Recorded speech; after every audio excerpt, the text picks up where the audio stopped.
नक्सलियों से मुठभेड़ के करीब 30 घंटे बाद छत्तीसगढ़ के सीएम भूपेश बघेल रायपुर लौट आए हैं। रायपुर एयरपोर्ट पर पहुंचने के बाद सीएम ने सीधा अस्पताल का रुख करा और घायल जवानों से मुलाकात करी। उन्होंने कहा कि नक्सलियों को हमारे जवानों ने मुंह तोड़ जवाब दिया है। छत्तीसगढ़ नक्सली हमले में 22 जवान शहीद हो चुके हैं, एक जवान अभी भी लापता है। रायपुर में सीएम भूपेश बघेल ने घायल जवानों से मुलाकात करी। सीएम ने कहा कि हमारे जवानों ने नक्सलियों को उनके घर में घुसकर मुंह तोड़ जवाब दिया है। उन्होंने कहा कि नक्सलियों को यह मुंह तोड़ जवाब है जो बहुत ज़रूरी भी था।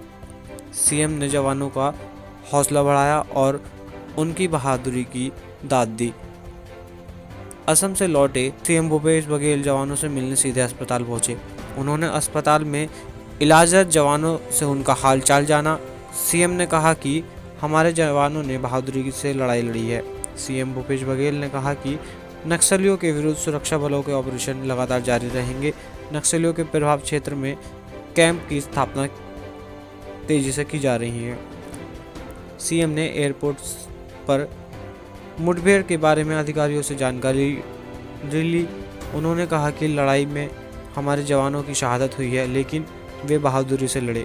मैं उनकी शहादत को नमन करता हूं। भूपेश बघेल ने कहा कि हमारे सुरक्षा बल बुलंद हौसलों के साथ नक्सलियों से उनकी मांद में घुसकर लड़ाई लड़ रहे हैं।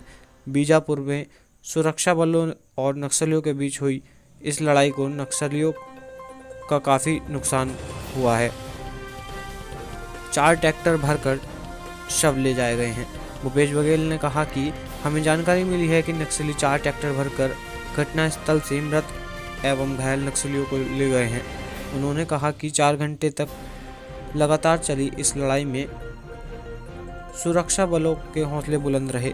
उन्होंने कहा कि नक्सलियों के प्रभाव वाले क्षेत्र के अंदर घुसकर हमारे जवानों ने बहादुरी से लड़ाई लड़ी है। छत्तीसगढ़ में नक्सलियों का प्रभाव लगातार सिमट रहा है। उनका असर अब धीरे धीरे क्षेत्रों पे से कम हो रहा है। अब केवल एक बहुत सीमित क्षेत्र रह गया है जिसमें नक्सली ग्रस्त हैं। इससे बौखला कर वो अपनी उपस्थिति दर्ज कराने के लिए इस तरह की घटनाएं कर रहे हैं। हम उनके प्रभाव क्षेत्र में लगातार पुलिस कैंप स्थापित कर रहे हैं और आगे भी करते रहेंगे। शहीद भी हुए हैं, कुछ जवान अभी मिसिंग है, उसकी सर्चिंग लगातार रेस्क्यू टीम लगी हुई है और लगभग 4 घंटे तक के लगातार फायरिंग हुई है और नक्सलियों को बड़ा नुकसान हुआ है। हमारे जवान भी शहीद हुए हैं, अभी मिसिंग हुए हैं, तो उसके बारे में पूरे आंकड़े अभी आने बाकी हैं। टीम निकली हुई है और मैं उनके परिवार के प्रति संवेदना व्यक्त करता हूं। साथ ही इनकी जो शहादत है वो बेकार नहीं जाएगी और पूरी ताकत के साथ लड़ेंगे। यहाँ तक की बात नक्सलियों की है, वो अपने अस्तित्व की आखिरी लड़ाई। बता दें कि मुठभेड़ को लेकर केंद्रीय गृह मंत्री अमित शाह ने छत्तीसगढ़ के मुख्यमंत्री भूपेश बघेल से बातचीत करी और हालात की ताज़ा जानकारी ली तथा जवानों को श्रद्धांजलि व्यक्त करते हुए कहा कि देश उनके बलिदान को कभी भी नहीं भुला पाएगा।